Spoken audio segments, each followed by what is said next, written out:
नमस्कार। निशुल्क ज्योतिष परामर्श केंद्र में आप सबका स्वागत है। जैसा कि हमने युग परिवर्तन 2019 से जो शुरू हुआ है, संवत्सर 2076 से, उससे राहु केतु जब जब राशि परिवर्तन कर रहे हैं और वह पृथ्वी पर किस प्रकार का परिवर्तन ला रहे हैं, प्रभाव दे रहे हैं, इसे समझने का प्रयत्न कर रहे हैं। क्योंकि राहु हमारी सोच है, बुद्धि है, और मानव के पास केवल मात्र बुद्धि है जो वह भविष्य का निर्माण करता है। वह प्रकृति में प्राप्त सामग्री से ही करता है, और जो प्रकृति में प्राप्त है सामग्री वह केतु है, और केतु के द्वारा ही इस युग परिवर्तन का प्रारंभ किया गया है। तो हमने उसे कोरोना काल से समझने का प्रयत्न किया। उसके पश्चात 2077 संवत्सर जब शुरू होता है तो 25 मार्च 2020 को होता है। उस दिन तारीख 7 है, 25 मार्च है, जिसका योग 7 है अंक ज्योतिष के अनुसार यदि हम देखें तो। और जो संवत्सर है उसका यदि योग देखें तो 2 और 7 9 और 7 16, और 16 का योग 7, अर्थात संवत्सर का योग भी 7 है और दिनांक का योग भी 7 है। और 7 केतु ग्रह का अंक है। केतु विच्छेद और मुक्ति का कारक ग्रह है। इस प्रकार से 2077 संवत्सर जब प्रारंभ हुआ तो उसमें केतु की मुख्य भूमिका रही। और हमने देखा कि 25 मार्च 2020 के बाद बड़ी संख्या में मानव हानि कोरोना काल में देखी और एक भय का माहौल रहा। राहु केतु ने, जो कि 18 महीने एक घर में रहते हैं, तो 18 महीने पश्चात 23 सितंबर 2020 को राहु केतु ने राशि परिवर्तन किया, जो 11 अप्रैल 2022 तक रहेगा।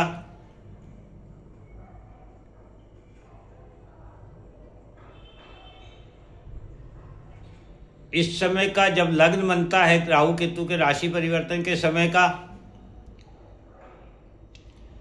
तो हम देखते हैं कि लग्न 7 नंबर तुला राशि का होता है,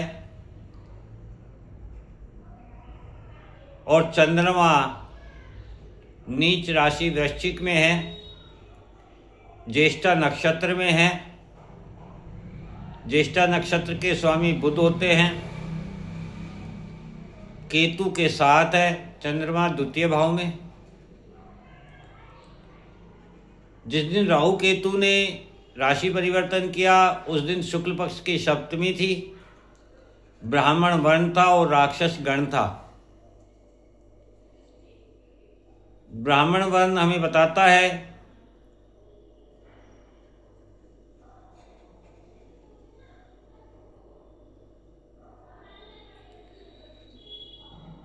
कि संस्कारों के द्वारा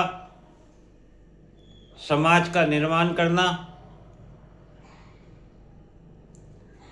और राक्षस गण हमें बताता है कि अपनी शक्ति और ऊर्जा के द्वारा भक्ति और साधना करके वरदान को प्राप्त करना, अपने लक्ष्य को प्राप्त करना। तो राहु केतु का ये राशि परिवर्तन संस्कारों के साथ अपनी शक्ति और ऊर्जा का उपयोग भक्ति और साधना के लिए करना है। और यदि हम लग्न को समझे तो तुला राशि ब्रह्मांड में और पृथ्वी दोनों के मध्य जो सामंजस्य स्थापित होता है वह तुला राशि के द्वारा ही संभव है। तुला राशि के स्वामी शुक्र होते हैं, अतः यह वर्ष स्त्रियों से प्रारंभ है। स्त्रियों के द्वारा इस सामंजस्य की स्थापना की जाएगी। उन संस्कारों, शक्ति और ऊर्जा का उपयोग स्त्रियों के द्वारा भक्ति और साधना में करके सृष्टि से वरदान प्राप्त करने के लिए यह वर्ष निश्चित था। हम राहु केतु के द्वारा परिवर्तन को समझने का प्रयत्न कर रहे हैं। तो यहाँ केतु द्वितीय भाव कुटुंब भाव में वृश्चिक राशि में चंद्रमा के साथ है। द्वितीय भाव कुटुंब संग्रहण स्वाद का है। वृश्चिक राशि स्वामी जिसके मंगल है, मंगल ऊर्जा के कारक ग्रह है। वृश्चिक राशि जल तत्व की है, स्थिर स्वभाव की है।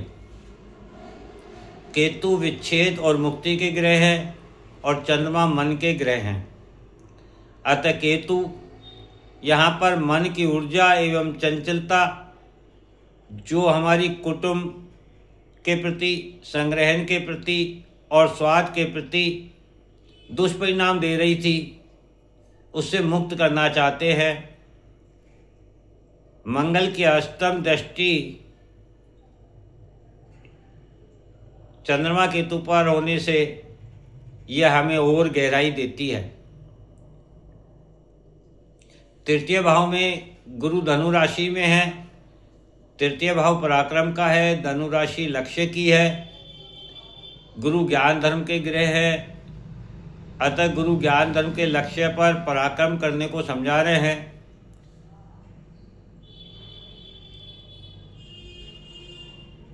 पांचवी दृष्टि सातवें भाव में स्थित मंगल पर है। वह भी ऊर्जा को ज्ञान धर्म की शिक्षा दे रहे हैं। और नवी दृष्टि 11वें भाव में सिंह राशि पर है।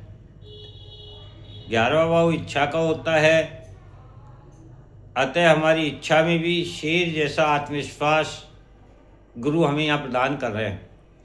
चतुर्थ भाव में मकर राशि में शनि है। चतुर्थ भाव सुख का भाव है, मकर राशि कर्म की है और शनि सिस्टम के कारक ग्रह हैं। शनि सुख में कर्म के द्वारा सिस्टम लाना चाहते हैं।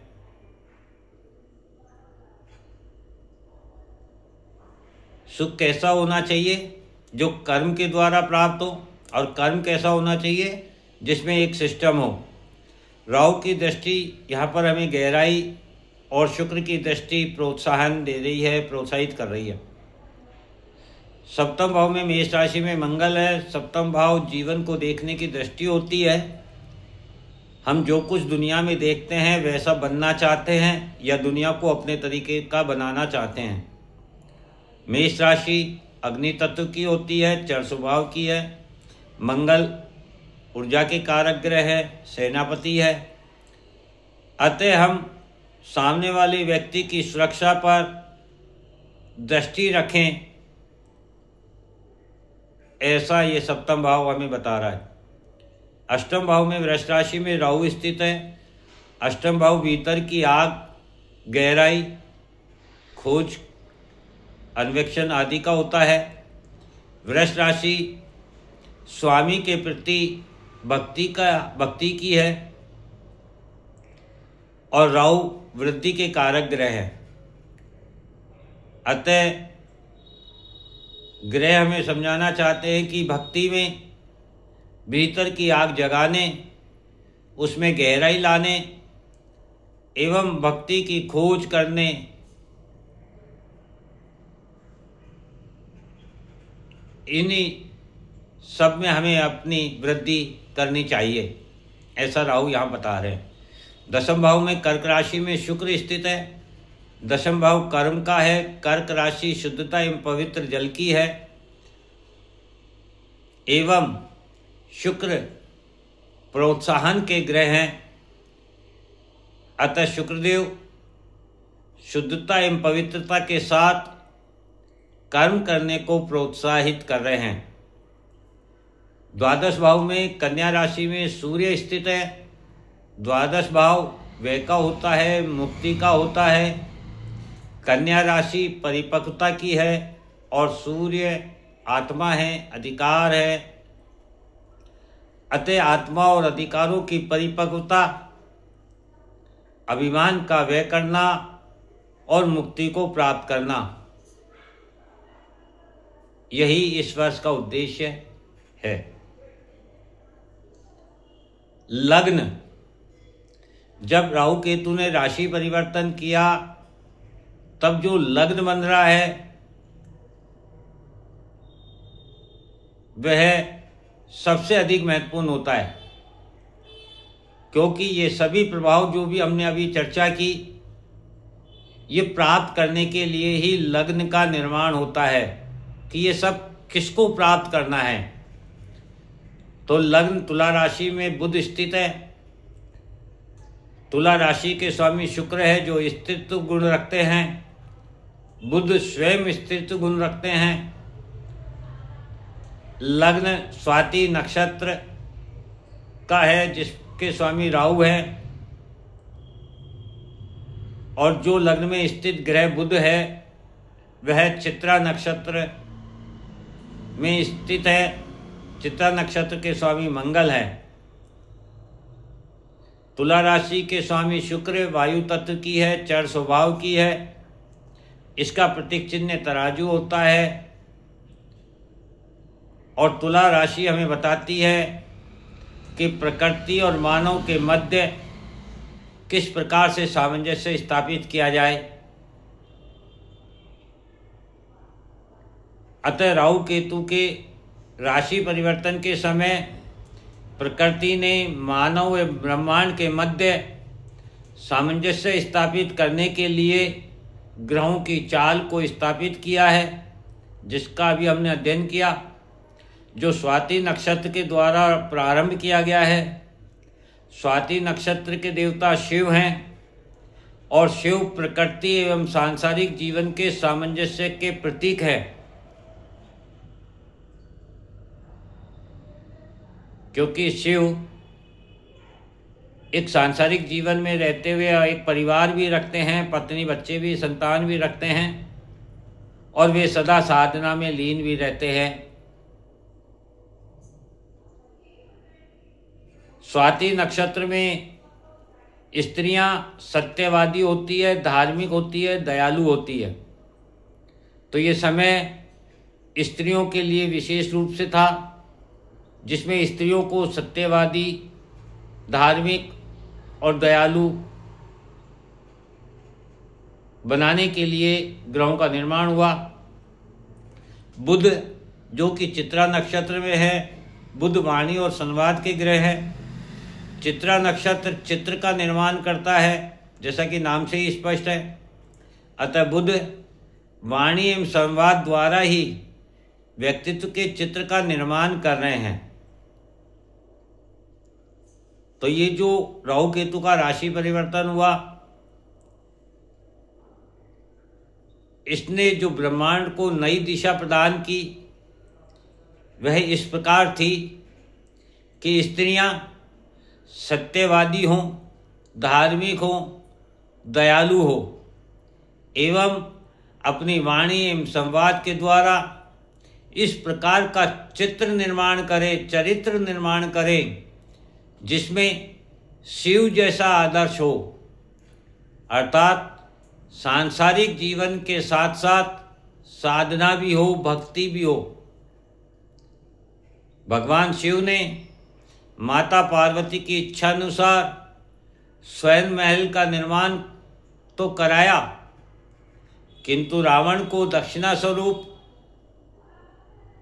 स्वर्ण महल मांगने पर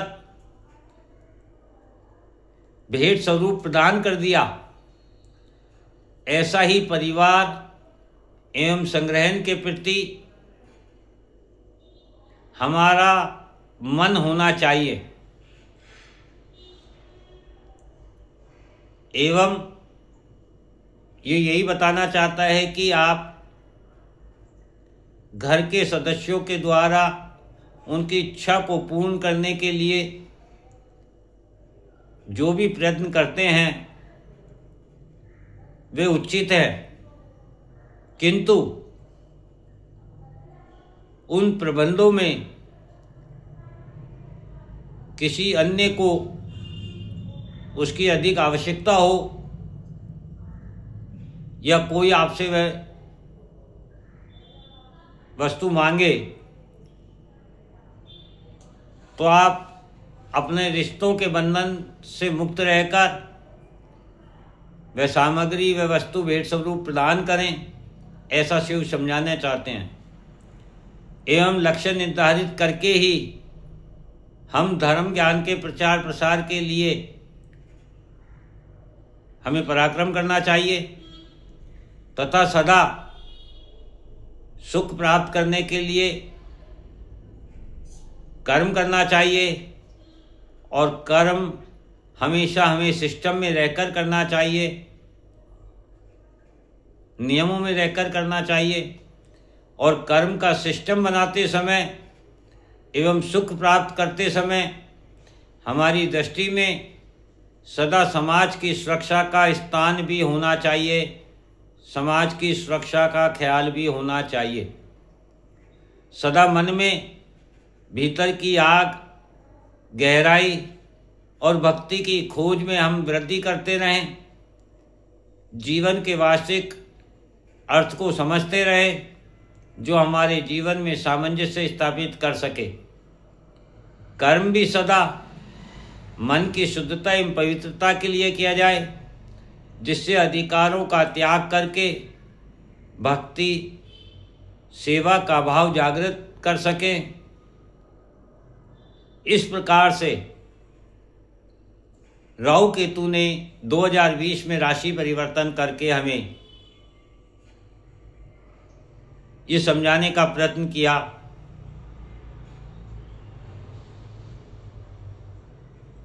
और अब हम 11 अप्रैल 2022 को जब पुनः राहु केतु राशि परिवर्तन करेंगे उससे समझेंगे कि हमारे जीवन में किस प्रकार से उन्होंने प्रभाव डाला है और किस प्रकार से हमारे जीवन में परिवर्तन को लाए हैं। तो ये 2020 से 11 अप्रैल 2022 तक का परिवर्तन आपने भलीभांति समझा। ये समय विशेष रूप से स्त्रियों को समर्पित था। स्त्रियों के लिए ब्रह्मांड चाहता था कि स्त्रियां ऐसे समय का सदुपयोग करके सत्यवादी, धार्मिक और दयालु बने, अपनी वाणी और संवाद के द्वारा ऐसे चरित्र का निर्माण करे जो शिव जैसा हो, जिसका अपना एक आदर्श हो, जो सांसारिक जीवन में रहते हुए भी साधना कर सके।